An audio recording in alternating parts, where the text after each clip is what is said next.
ಮೊನ್ನೆ ಅಷ್ಟೇ red hand ಆಗಿ ಸಿಕ್ಕಿಬಿದ್ದಿದ್ರಲ್ಲ ಅಬಕಾರಿ ಡಿ ಸಿ ಅವರು ಏನು ಹೇಳ್ತಾ ಇದ್ದಾರೆ, ಒಂದು ಆಡಿಯೋ ಕಾಲಲ್ಲಿ ಆಚೆ ಬಂದಿರೋದು.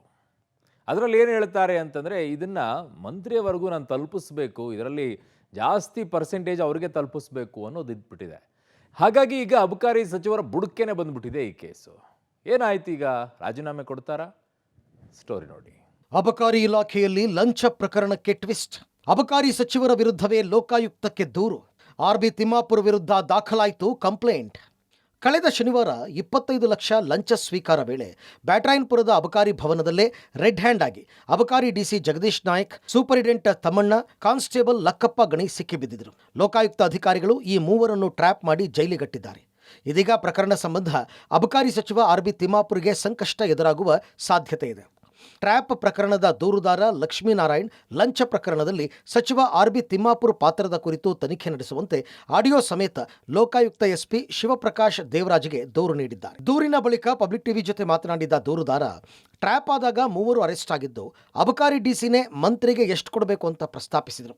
ಈ ಬಗ್ಗೆ ಆಡಿಯೋ ದಾಖಲೆಗಳನ್ನು ಲೋಕಾಯುಕ್ತ ಎಸ್ಪಿಗೆ ಕೊಟ್ಟಿದ್ದೀನಿ. ಡಿಸಿನೇ ಮಂತ್ರಿಗೆ ಮೇಜರ್ ಅಮೌಂಟ್ ಕೊಡಬೇಕು ಅಂತ ಓಪನ್ ಆಗಿ ಮಾತನಾಡಿದ್ದು, ಈ ಬಗ್ಗೆ ನನ್ನ ಬಳಿ ಎಲ್ಲ ದಾಖಲೆಗಳು ಇವೆ.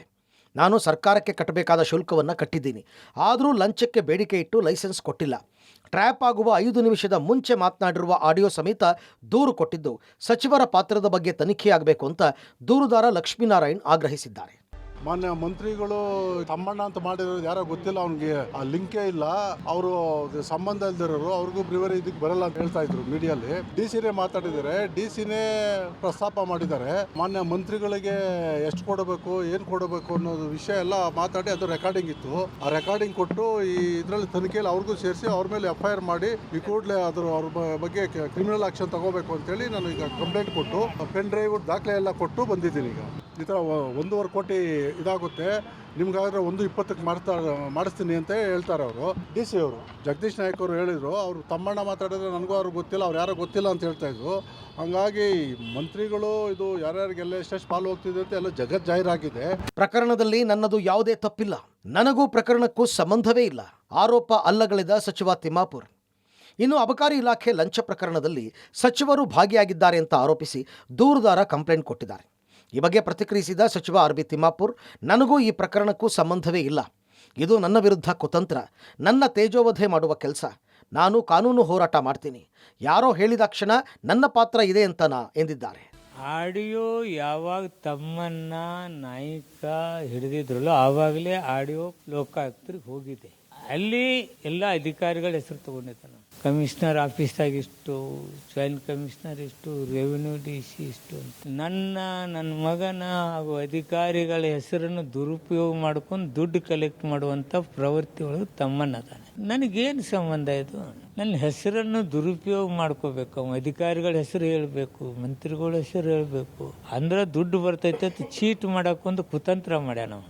ಉಪ್ಪು ತಿಂದ ಅವನಿಗೆ ನೀರು ಕುಡಿಸ್ತೀವಿ, ಕಠಿಣ ಕ್ರಮನೂ ತಗೋತೀವಿ. ನನ್ನ ಹೆಸರನ್ನು ಅನಾವಶ್ಯಕ ತೇಜೋವಧೆ ಮಾಡೋರಿಗೆ ಕಾನೂನು ಕ್ರಮನೂ ಕೈಗೊಳ್ತೀವಿ. ಇನ್ನು ಈ ಪ್ರಕರಣ ಸಂಬಂಧ ಪ್ರತಿಕ್ರಿಯಿಸಿದ ಸಚಿವ ಪ್ರಿಯಾಂಕ್ ಖರ್ಗೆ, ಉಪ್ಪು ತಿಂದವರು ನೀರು ಕುಡಿಲೇಬೇಕು. ಬಿಜೆಪಿಯವರು ಸುಖ ಸುಮ್ಮನೆ ಆರೋಪ ಮಾಡ್ತಾರೆ, ಹಿಟ್ ಅಂಡ್ ರನ್ ಮಾಡ್ತಾರೆ. ಸಚಿವರು ಸಹ ಆರೋಪ ಸಾಬೀತಾದರೆ ರಾಜೀನಾಮೆ ಕೊಡ್ತೇನೆ ಎಂದಿದ್ದಾರೆ. ದಾಖಲೆಗಳು ಇದ್ರೆ ಕೊಡ್ಲಿ ಎಂದಿದ್ದಾರೆ. ಇನ್ನು ಸಚಿವ ಬೋಸರಾಜು ಪ್ರತಿಕ್ರಿಯಿಸಿ, ಬಿಜೆಪಿಯವರು ಬರೀ ಜನರನ್ನ ದಾರಿ ತಪ್ಪಿಸುವ ಕೆಲಸ ಮಾಡ್ತಾರೆ, ಅಭಿವೃದ್ಧಿ ಬಗ್ಗೆ ಮಾತಾಡಲ್ಲ, ತಿಮ್ಮಾಪುರ್ ಮೇಲೆ ಸುಮ್ಮನೆ ಆರೋಪ ಮಾಡ್ತಾ ಇದ್ದಾರೆ ಅಂದಿದ್ದಾರೆ. ಇನ್ನು ದೆಹಲಿಯಲ್ಲಿ ವಿಪಕ್ಷ ನಾಯಕ ಅಶೋಕ್, ಅಬಕಾರಿ ಇಲಾಖೆಯಲ್ಲಿ ಸರ್ಕಾರಿ ಮತ್ತು ಸಚಿವ ತಿಮ್ಮಾಪುರ್ ಲೂಟಿ ಮಾಡ್ತಾ ಇದ್ದಾರೆ ಅಂತ ಗಂಭೀರ ಆರೋಪ ಮಾಡಿದ್ದಾರೆ.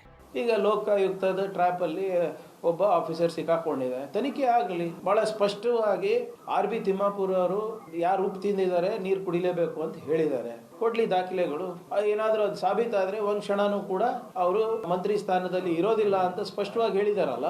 ಬಿಜೆಪಿಯವರು ಹಿಟ್ ಆ್ಯಂಡ್ ರನ್ ಮಾಡೋದು ನಿಲ್ಲಿಸಬೇಕು. 2,000 ಕೋಟಿ 3,000 ಕೋಟಿ ಅಂತ ಅವ್ರು ಯಾವುದೋ ಒಂದು ನೋಷನಲ್ ಆಗಿ ಕೊಟ್ಟಿದ್ದಾರೆ. ಸುಮ್ಮನೆ ಅವ್ರದೇ ಒಂದು ರಾಮಂಗ್ ಒಂದು ಲೆಕ್ಕ, ಕೃಷ್ಣಗೆ ಒಂದು ಲೆಕ್ಕ ಅಂದ್ಬಿಟ್ಟು ಕೊಟ್ಟಿದ್ದಾರೆ ಬಿಜೆಪಿಯವರು. ಒಂದು ಲೈಸೆನ್ಸಿಗೆ ಇಷ್ಟು ಅಂದರೆ 10 ಲೈಸೆನ್ಸಿಗೆ ಅಷ್ಟಾಗುತ್ತೆ, 1000 ಲೈಸೆನ್ಸಿಗೆ ಇಷ್ಟ ಆಗುತ್ತೆ, ಅದಕ್ಕೆ ಇಷ್ಟು ಭ್ರಷ್ಟಾಚಾರ ಮಾಡಿದ್ದಾರೆ. ಕೊಡ್ಲಿ ಸ್ವಾಮಿ, ಎಲ್ಲ ದಾಖಲೆಗಳು ಕೊಡ್ಲಿ. ನೋಡಿ, BJPಯವರು ಮಾಡಿದ್ರೆ ಅಂತೇಳಿ ನಾವು ಅವ್ರು ಹೇಳಿದ್ಗೆಲ್ಲ ನಾವು ನೋಡ್ಕೊಂತ ಹೋದ್ರೆ ನಮ್ಮ ಕೆಲಸ ಎಲ್ಲ ಅವರೆಲ್ಲೇ ಸರ್ಕಾರದ್ದು. ಅವ್ರು ಪ್ರತಿನಿತ್ಯ ಬೆಳಗ್ಗೆ ಸಾಯಂಕಾಲ ತನಕ ಏಜೆಂಡಾ ಇರ್ತದೆ, ರಾತ್ರಿ ಮಾತಾಡ್ಕೊಂಡಿರ್ತಾರೆ. ಬೆಳಗ್ಗೆ ಎದ್ದುಕೊಳ್ಳಿ ಏನ್ ಮಾಡಬೇಕು, ಜನರನ್ನ ಯಾವ ರೀತಿಯಾಗಿ ದಾರಿ ತಪ್ಪಿಸ್ಬೇಕು ಅಂತಂಬುದು. ಅವರು ಅಭಿವೃದ್ಧಿ ಬಗ್ಗೆ ಆಗಲಿ, ಜನರ ಬಗ್ಗೆ ಆಗಲಿ, ಮತ್ತು ಕೇಂದ್ರ ಸರ್ಕಾರದಿಂದ ಬರಬೇಕಾಗಿರ್ತಕ್ಕಂಥ ಯೋಜನೆಗಳ ಬಗ್ಗೆ ಆಗಲಿ, ಅವ್ರ ಜವಾಬ್ದಾರಿ ಏನಿದೆ ಎಂಬುದು ಪ್ರತಿಪಕ್ಷವಾಗಿ ಅದರ ಬಗ್ಗೆ ಆಗಲಿ ಅವ್ರು ಎಂದೂ ವಿಚಾರ ಮಾಡಿಲ್ಲ, ಎಂದು ಮಾತನಾಡೋದಿಲ್ಲ. ಕೇವಲ ಆಪಾದನೆ ಮಾಡ್ತಕ್ಕಂಥದ್ದು, ಮಾಡಿರ್ತಕ್ಕಂಥ ಒಳ್ಳೆ ಕೆಲಸಗಳನ್ನು ಜನರಿಗೆ ಮಿಸ್ಗೈಡ್ ಮಾಡ್ತಕ್ಕಂಥದ್ದು ಅವರ ಏಜೆಂಡಾ ಆಗಿದೆ.